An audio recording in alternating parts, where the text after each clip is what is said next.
There we go. We are Facebook Live now. Good job. And I'm just going to switch to there. That's better. So there are a few people that are registered that haven't turned up yet. So we're just going to wait a minute. I'm scared.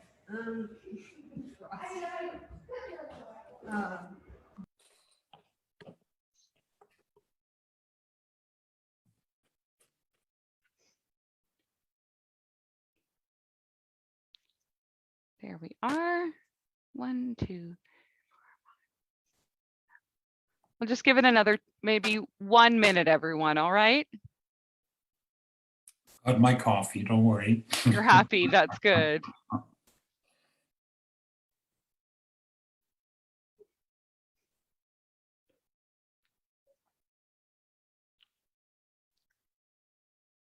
I hope that's pop. Yes.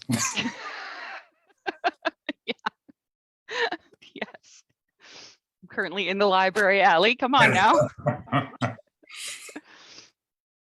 Oh, wow.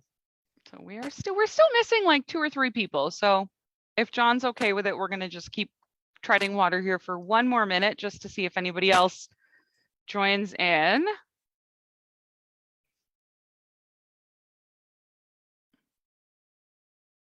Hi, John. Is that John there? Hi. I can't quite see the background, but it looks really interesting. It is a painting at my house. It is quite abstract. And Super cool. You did it yourself? I wish I did. No, I didn't do that one. That's one that I think we've had since before I was even born. So. Oh, wow. Okay. Yeah, to give you an idea. Okay. That's very cool. All right, everybody. So I think we will get started because if not, we'll end up running short on time and we only have an hour. For anybody who's on the call, I just want to let everyone know that we are broadcasting on Facebook Live. And after the evening is complete, we are also going to be posting this on the library YouTube channel as well. So for anybody who's tuning in later, thank you for watching. So hello and welcome everyone to the second evening in the Literacy Live series. Tonight, I want to welcome John Cardillo. He's a local filmmaker, photographer, and activist. John is going to spend the next hour helping us figure out how to use our passions, in his case, film and photography, to help affect social change in our community. We want to thank also the town of Collingwood and Experience Simcoe County for making this evening possible, as well as Fifth Street Creative and the Collingwood Youth Center. And I think that's all that I have to say. John, I'm going to let you take over and just go mute. But if you need me for anything, I'm right here. Thank you so much. Awesome. Thank you very much, Caitlin. So my name is John Cardillo Jr. And as Caitlin said, I am a photographer, a filmmaker, and an all-around cool guy from the local Collingwood area. Now, I didn't grow up in Collingwood, but we can get onto that more soon. The title of my piece is Can Art Change the World? Which seems like a big question, and you know, how does it relate to people in Collingwood? Well, we first want to go ahead and actually define the word world, because that's really important, right? It can be somewhat abstract, it can be a very big term. What does that mean? But really, when it comes down to it, the world is just a fancy way of saying those around you. So that brings us into me. Who am I? As I said, I'm John Cardillo Jr. I'm a filmmaker, I'm a photographer, I'm an activist. I'm someone who cares a lot about Collingwood, let's say. First, I'm just going to show you some of my photography for no reason other than I couldn't find another place to put it in this piece. So you should follow me on Instagram. This is my cheap plug. I would really like it if you would follow me on Instagram. That would mean a lot. All right. So now we're going to go and talk about my work.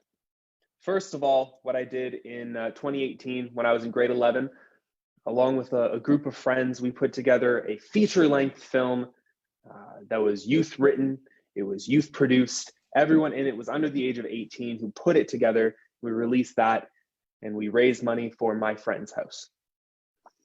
This was my first foray into filmmaking, and it was something that was fun, but I started to feel that the arts and film was potentially a passion of mine. Now I'm going to get to what I did in 2019, but first I'm going to show what I did actually most recently, along with some good friends of mine who are very talented photographers, Emma Thornwell and Caden Culver. We worked with the Collingwood Youth Center to put together Hues magazine. It's a 200-page magazine with artwork featuring youth under the age of 25 who are all emerging artists. It's very good, and if you would like to know more, feel free to ask. And I have a link at the very end of the presentation if you'd like to purchase one yourself. Now, we're going to move on to the main thing that I'm going to be talking about relating to me, which is No Home in Sight. Now, in 2019, we had begun the idea of making a second film, a sequel to Senior Year. We didn't know what to do. We had many ideas, and we were working with the Collingwood Youth Center to make this happen. Lee Pankhurst at the Collingwood Youth Center brought to my attention that there was a youth homelessness issue in our community, and maybe we wanted to explore that. What started off as a short 15-minute film about, a documentary about youth homelessness turned into an hour and 45-minute, very long, very, very emotionally jarring at times film for many people. The reason that is because homelessness anywhere is something that goes unseen usually, but specifically in Collingwood, it's a small town, you don't see it.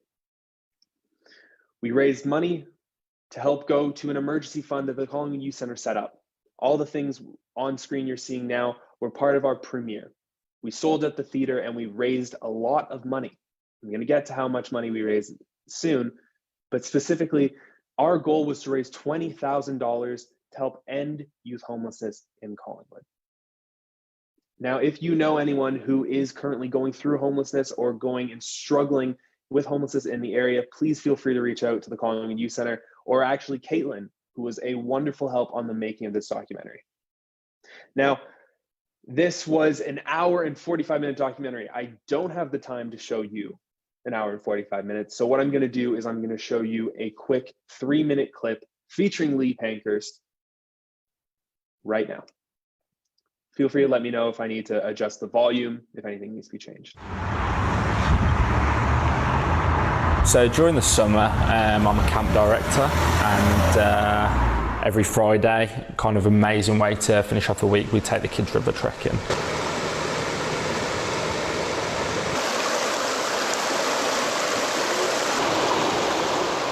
It's very obvious, like when we're walking through, it's kind of very obvious that people or a person does sleep rough there.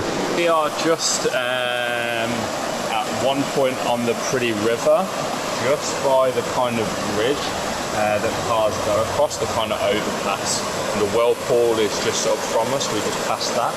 And we're just going down to the underpass right now, which is somewhere where I've kind of witnessed the remnants of people sleeping rough. People have had like fires under here, there's always like food, I've seen clothes, just real obvious signs of people sleeping rough. Obviously during the summer, like it's a little bit warmer, and with the underpass it would definitely offer that shelter from the elements, whether that, that's rain or different things like that. But like I say, it's pretty clear to the eye that people sleep underneath here. Throughout however many summers I've kind of been going through there, there's always some sort of remnants of the fact that, someone's been sleeping there. I've seen, sleeping bags or clothes or, kind of remnants of fires and different things like that. Yeah, so I mean, like right there, you've kind of got someone having a fire. They can kind of probably set a fire underneath here without it being too noticeable from the surrounding area. It's only really a trail and the road that come past here, so there's no one really kind of seeing what's going on, especially at night. Ultimately, it's pretty secluded. You're not going to get people coming down here at night, so realistically there's no one to kind of bother them. They can do their own thing, they're minding their own business, they're away from people. It's not something that's going to cause anyone any bother. Not to promote it, but that would be kind of, I'm sure, the reasons why someone would stay here.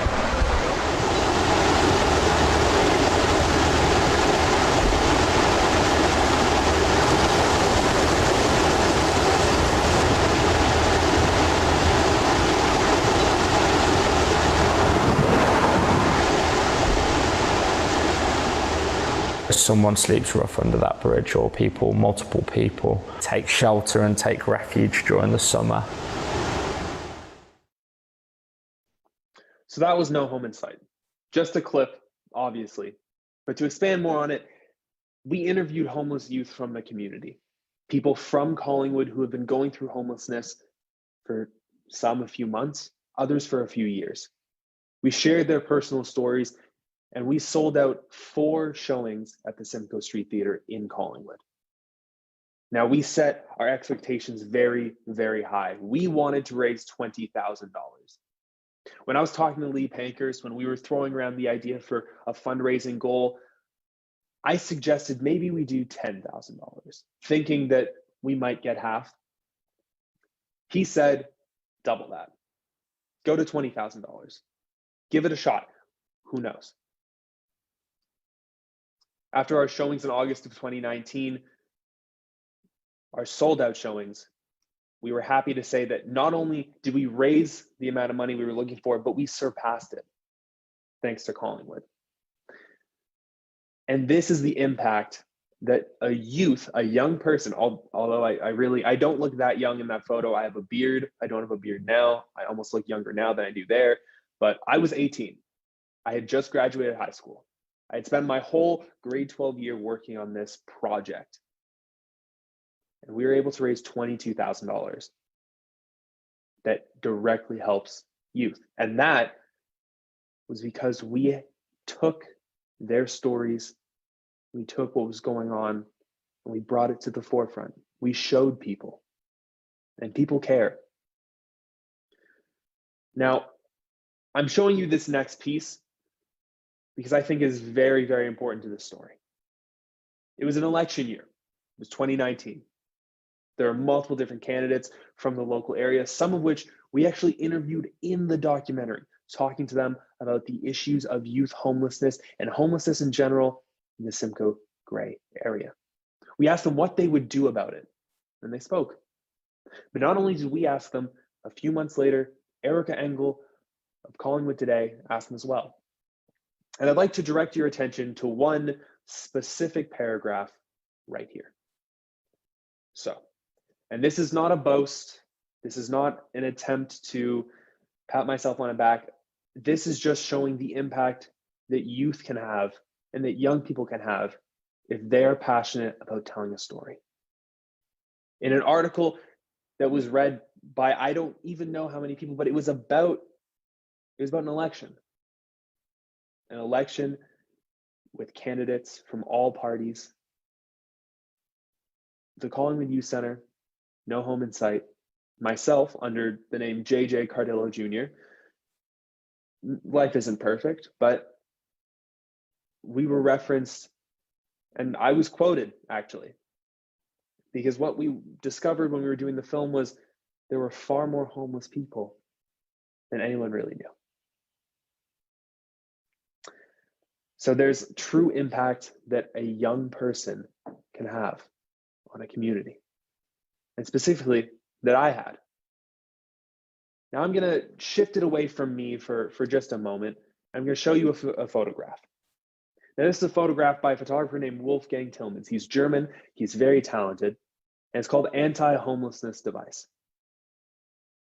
Now, the difference between my documentary and a piece like this is this stands alone. The documentary gives context, gives interviews. It's an hour and 45 minutes. This is a photo that you can look at for 15 seconds. But what it says, I think, is important. And what it shows is important. It shows life. It shows a situation. Now, you could assume, and you could rightfully assume, that the work of Wolfgang Tillmans might be socio-political in nature, might speak on homelessness. It might speak on these issues that happen in our community, in our society.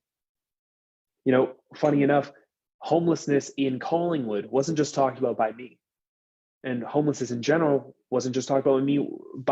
I was the only high school student. Not mentioned here, but not shown here, but I'd like to mention, was Leah Denbach, who was also a high school student, who was a very talented photographer, who did work with homeless people and released numerous photo books that are incredibly talented. So you could assume that perhaps Wolfgang Tillmans, and this is why I'm showing him to you, Maybe that's why he's here. Maybe that's what he does. But it's not. Actually, this is an outlier because artists don't always need to speak explicitly about social issues to impact society. Now, it can be within your work, it can be mentioned, but you as an individual, you come to that yourself. It's your work. Now, I'd like to show you Wolfgang Tillmans. This is him in mid 50s. I think he's 58 now. He's standing actually in a gallery of his work. He's had photography of his own shown all over the world, shown in the highest of museums and also in books available on newsstands. Now you see some of his work. I'm going to show you specifically because although I showed you Anti-Homelessness Device, a great photo in my opinion, his work is very different to that. Not gritty. It speaks on individuals. It speaks on people. He's been working for over 30 years. He takes photos of people, of things. His abstract photography that makes you wonder how he did it. His photos are even famous. There are beautiful photos, touching even. Incredible work.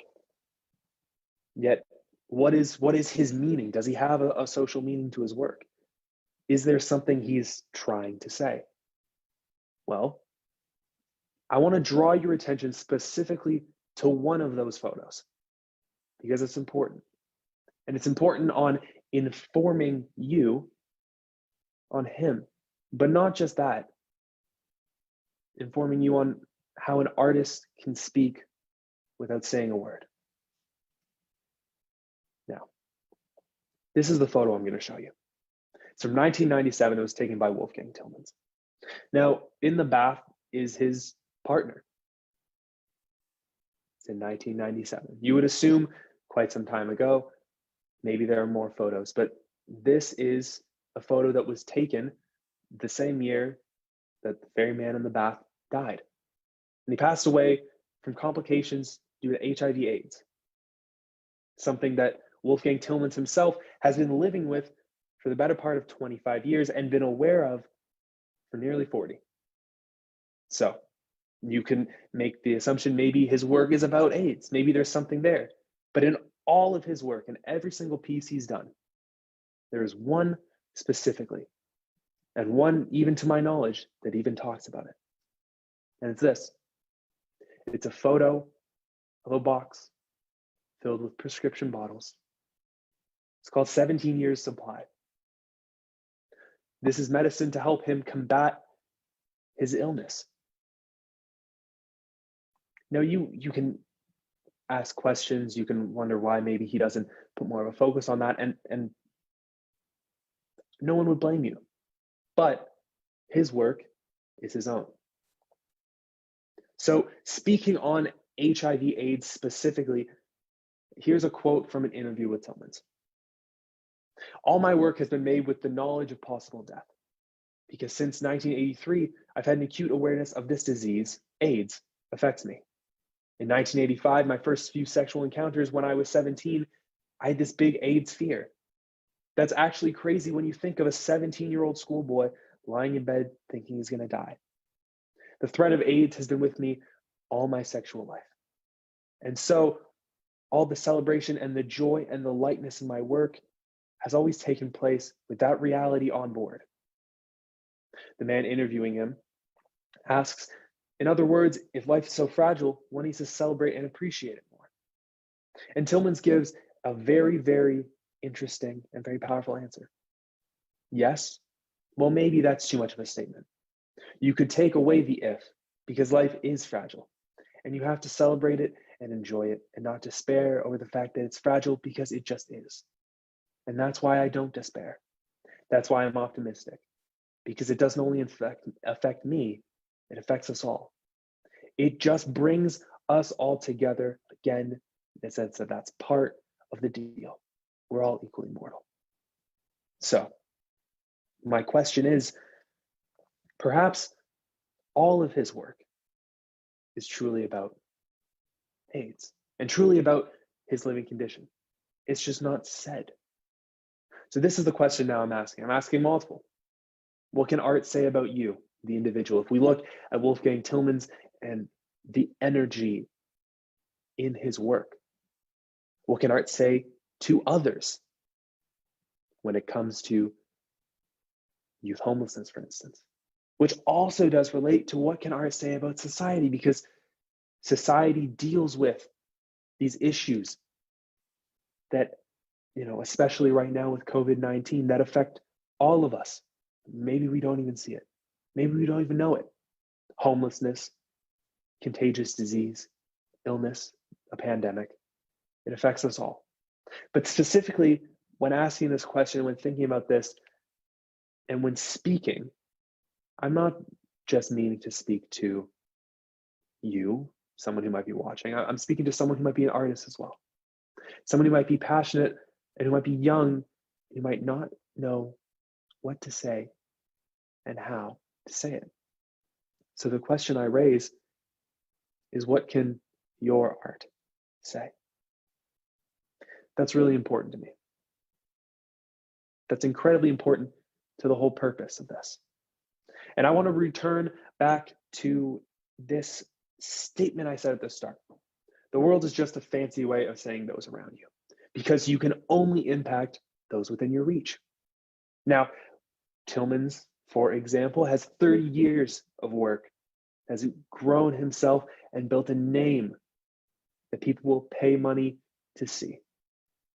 Me, on the other hand, I was 18 when I put that together. I'm 20 now. I just tried plugging my magazine because I desperately want people to buy it because I think it's good.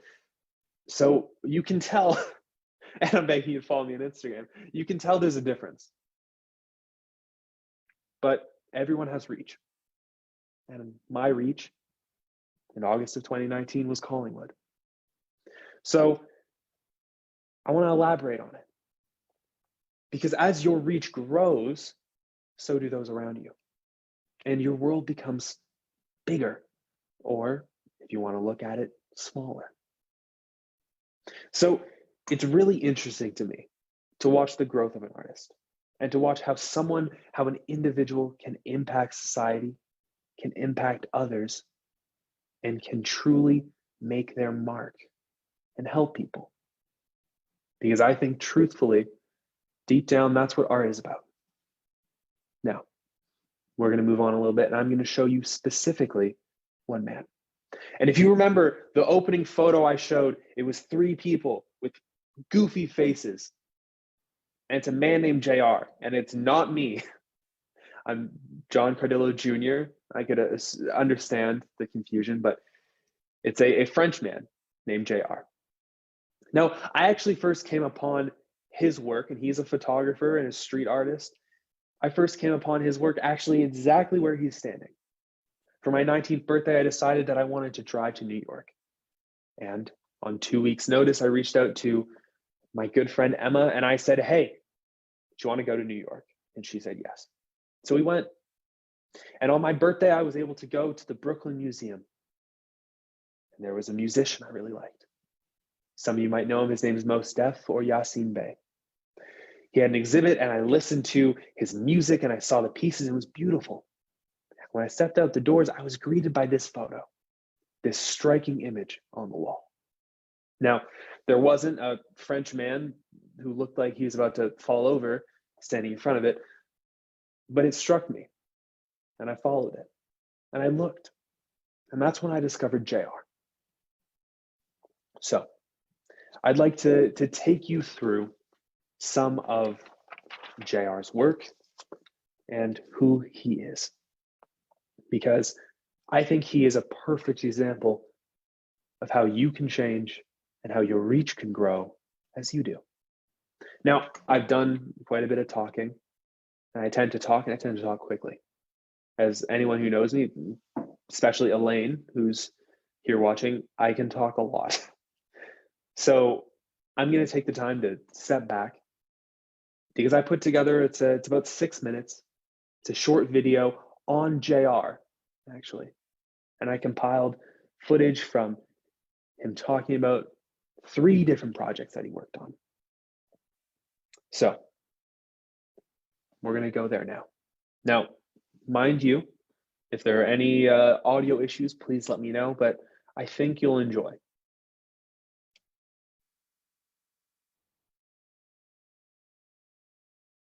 When I started, I actually, and that's a true story, find a camera in the subway. I was waiting for a friend. At some point, I look on my left, and there was a long bench, and there was a bag there. And inside was this, shitty camera with, you couldn't change the lens or anything. You had to put films inside and 2 little battery. And, I remember I was like, trying to see if there was any sign from anyone. There was nothing, so I kept it. I remember the first film was actually a 12 pose, so I had only 12 shots, and I knew nothing about photography. I was going in the tunnels of Paris, on the rooftop with my friends. Each trip was an excursion, was an adventure. It was like leaving our mark on society, to say I was here, on the top of a building. And a lot of the photos you're seeing here are actually from those 12 first frames. I changed school and they had a photo lab, and in that photo lab I started printing those photos. And so I started just placing them in the street, And then I started seeing all those empty walls in the city, and I started pasting them with glue. So I used what I knew best, which is spray can, and I would frame them in red and then link every photo. Those were my first adventures discovering the city and then pasting them all over Paris. November 2005. The streets are burning. A large wave of riot had broken in the toughest projects of Paris. Everyone was glued to the TV, watching disturbing, frightening images taken from the edge of the neighborhood. And it was really this moment where in the media you would see some youth burning cars and breaking everything with hoodies on and, hiding their face. And I realized that in the neighborhood, a lot of the youth I knew and a lot of my friends were not part of the riots. They was just trying to keep a normal life.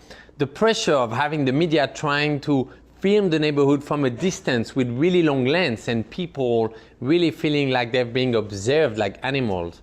And I remember at that time, the only lens I had was a 28mm.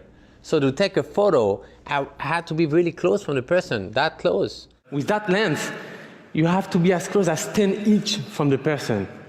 So you can do it only with their trust. And so I photographed people from that neighborhood playing on their own caricature on how the people from Paris would see them.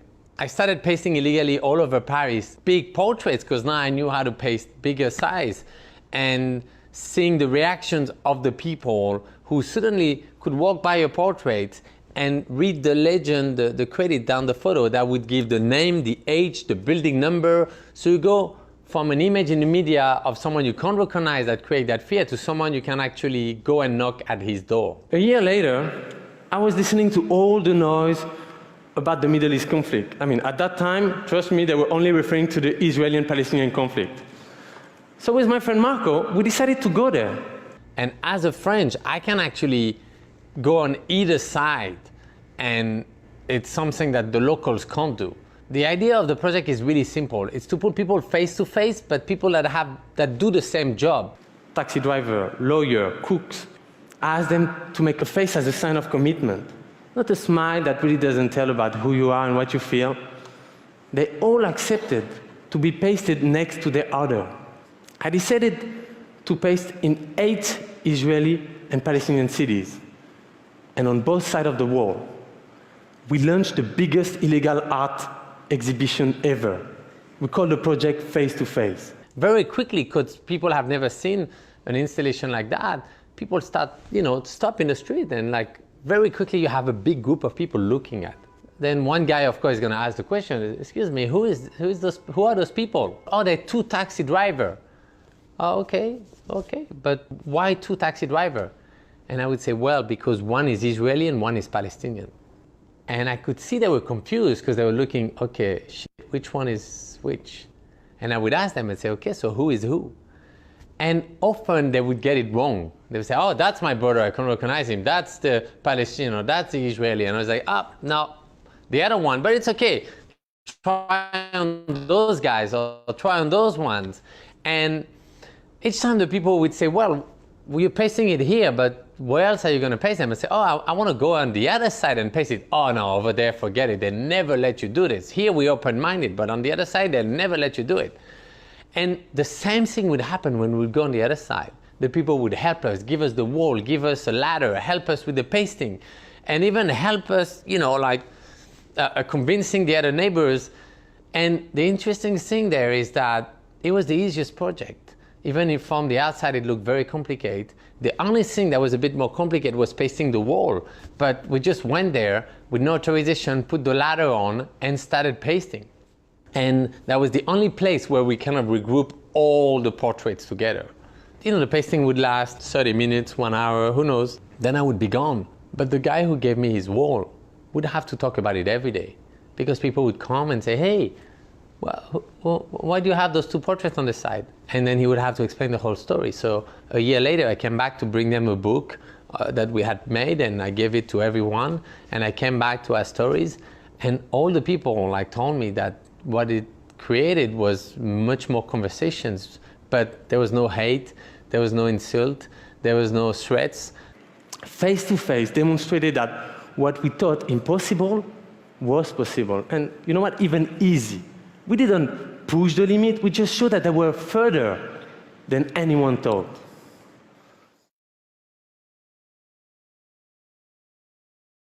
So that is the career arc, you could say, the 3 projects I chose of JR's. Now I'm going to start showing you some other photos, but first I actually just want to go back a little bit. Now we're going to go back and we're actually going to stop right here, because I think this is a perfect way to encapsulate what an individual's impact can be. Now he was 15 years old when he was going around spray painting.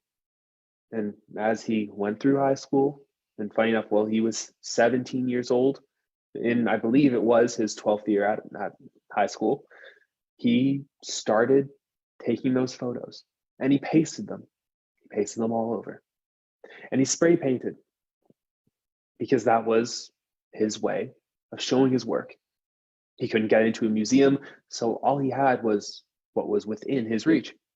So he showed it off on street corners. And then as time moved on and as he kept doing it, and as life happened, there was a huge riot, a political uprising, somewhat, sort of. I'm simplifying it a lot. There's a great film called Les Miserables, which is actually directed by a friend of JR's, the man holding what appeared to be a gun, which is actually a video camera, directed the film. And it was, I believe, a nomination for Best Foreign Language Film at the Oscars in 2019. It's a great film that talks about this whole thing. But specifically, he saw this happening, and he saw people he knew being made out to be monsters and animals. So he went to them. And he had his short lens. He had to get very, very close. And while all journalists and news reporters stood far away, he went up and he shook people's hands. And he took their photos and he laughed with them.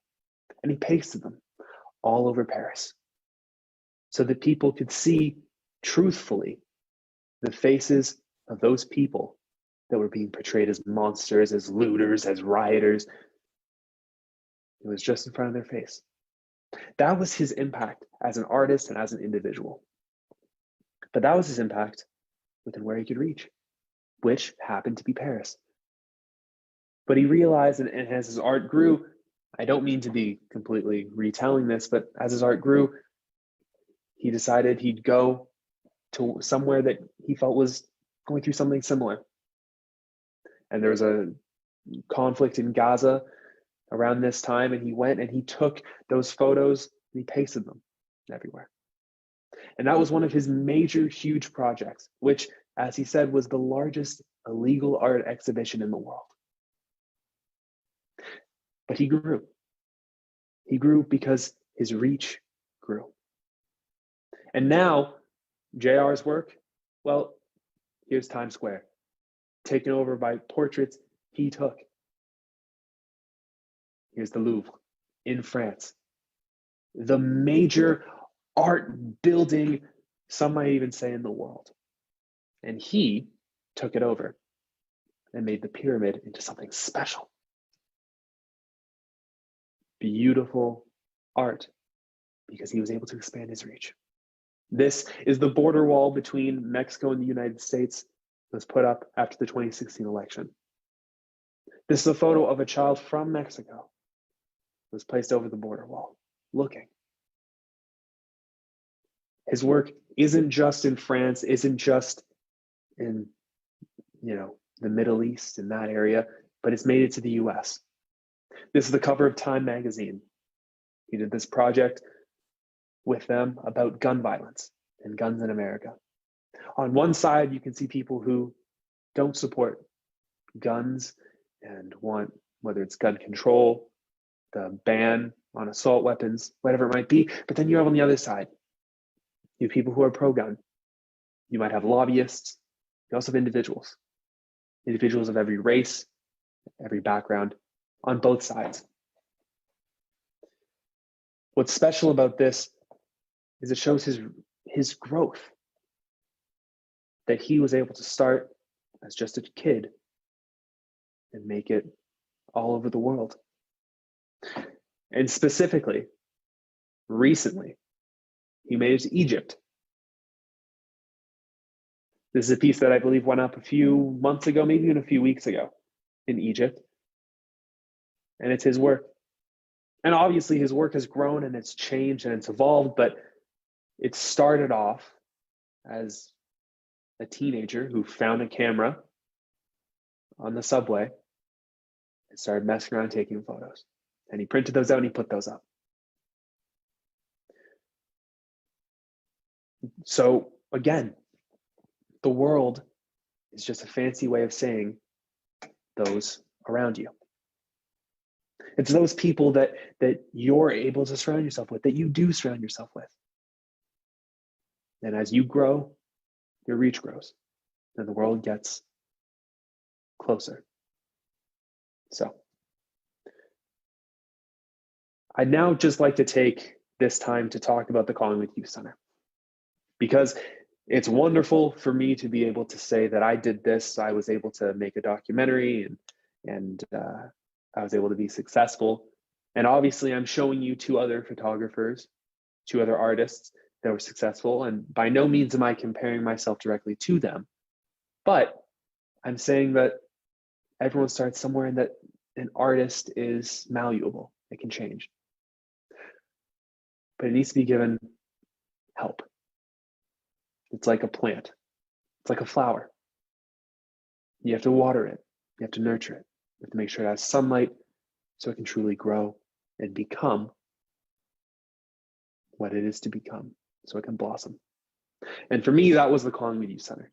And I think right now that this is on a screen at the Collingwood Youth Center. So hello to everyone. I think I'm actually coming in later tonight to work, because funny enough, I now work at the Collingwood Youth Center.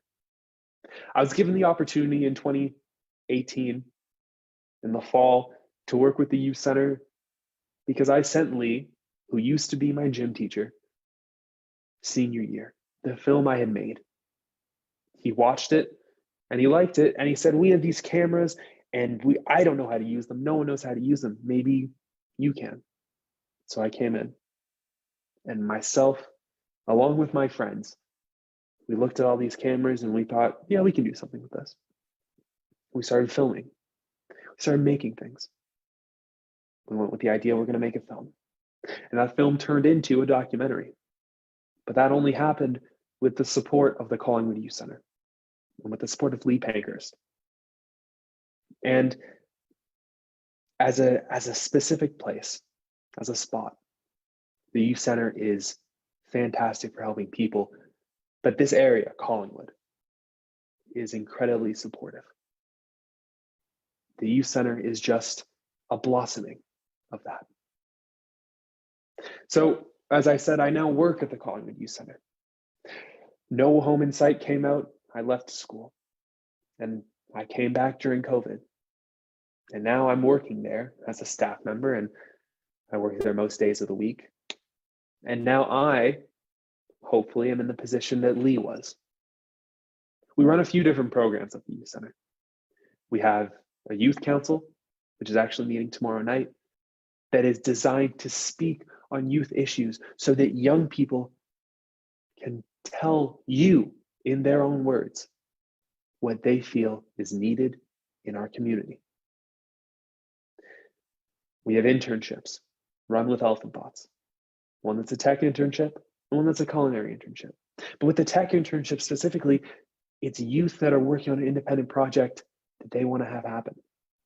We have some youth that are interested in making their own album of music, some that are interested in putting together a book of photography, others that are using our 3D printers, others that are using our podcast space and our shirt printer. Now, I know that this sounds like a pitch for the youth center, which in part it is. They pay me. But on the other end, this is also giving back. I was so fortunate to be able to put together a documentary that was incredibly successful. And I saw someone in the chat actually asked if this was still able to be viewed. Our goal is to make a new updated version, ideally, if we're able to check back in on the youth we interviewed. This is something that's been in the works and shopped around for a while, but hopefully, I think it's something that can be done. So once that's released, we'll make sure everyone knows.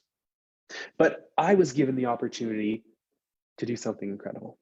And the Youth Center's logo was on it, but the Youth Center isn't speaking right now. I am, because of what I was able to do. So we're giving back. And there's a lot of talented youth in our community who are incredibly interested and passionate about working on and making art, and art that can impact people. I was someone who was so fortunate to have, as I like to say, the jetpack strapped to my back, and I was sent to the moon. We're now doing this with young people so that there can be someone else who can sit here in a year, maybe two, and talk to you about what they did and how they're giving back. Because you can only impact those within your reach. And in this case, we have quite a few people in our reach. This is a project that we're actually working on now. It is, as you can tell, inspired by the work of JR. It is a mural. It's on the side of Fathom, right on First Street. It's 12 feet high and 60 feet long. And it features portraits of people here in Collingwood. I've been working on this for almost a year now with Caden Culver and Emma Thornwell, the two names that I mentioned that worked on that magazine with me. We're putting this together, and this mural will likely stay up for the next 5 to 10 years. This is something special. This is something showing Collingwood what and who makes it the wonderful, giving, and kind place it is. If you're interested in knowing more about that, feel free to reach out to myself or to Lee Pankhurst or to the Youth Center in general. I have all those at the end. But as an artist and as an individual, there's a lot that you can do to impact those around you and those within your reach. So I'd like to thank you all for the time that you've given me. If you'd like to see any of my work, it's featured at Collingwood Youth Center. It's featured at johncardillojr.com. The magazine that I mentioned is available there. My Instagram, again, if you don't follow it, I'll be upset. You can see the Collingwood Youth Center at their website. And the work of Wolfgang Tillmans and JR are featured right there. That's all I have to say. So I know that we had talked about opening this up to questions. If anyone is interested in asking a question, I'm not really sure how this is going to work. I can stop sharing my screen, but I'd like to thank you all for the time and just remind you that it's whatever is within your reach. Thanks, John. That's wonderful. Can we just clarify? So No Home in Sight, is it streaming anywhere right now, or is it on YouTube, or is it just on, like, there's not somewhere that it could be accessed for anybody who wants to watch it right now? So as of right now, No Home in Sight is it's sitting on with us, basically. Okay. We're kind of going to be polishing it up. For those of you that weren't at the premiere, it was kind of a rush to get it done. and there was a Yeah. lot of footage that didn't actually make the cut. So we talked about putting something together to kind of make a redux, a new version, more updated, and I think that's something that the timing might work to do that. Wonderful. Okay, cool. Good to know. So we can just kind of wait and see if there's more info on that later. Yeah, but if there's anyone interested, I know that we have shown it at, I think it went to some high schools, went to some universities. The film was shown in the Collingwood Hospital, some churches, I believe. So if there's interest in doing a showing, that's more than available and accessible. It's just not publicly available on like YouTube or anything right now. Okay, I think that probably answers your question. I think it was Ava that asked that. Does anyone else have any questions we want to ask John before we wrap up and say thank you for everybody? I'll just wait 1 second and see if anybody else pops in. We had a few people show up late. Thank you for coming, even though you were a little bit behind. We do appreciate you being here. And anybody who missed the beginning, everything has been streamed on Facebook. And we will also be uploading this to the Collingwood Public Library's YouTube channel. So anyone who just kind of caught the end but would like to see the beginning can view it that way. If that's everything, I just also want to thank Fifth Street for helping make this whole thing possible, and also mention again that the talk from Dave Meslin that took place 2 weeks ago is also available on the YouTube channel in the Literacy Live series on our website. All right, thanks everybody. Thanks everybody.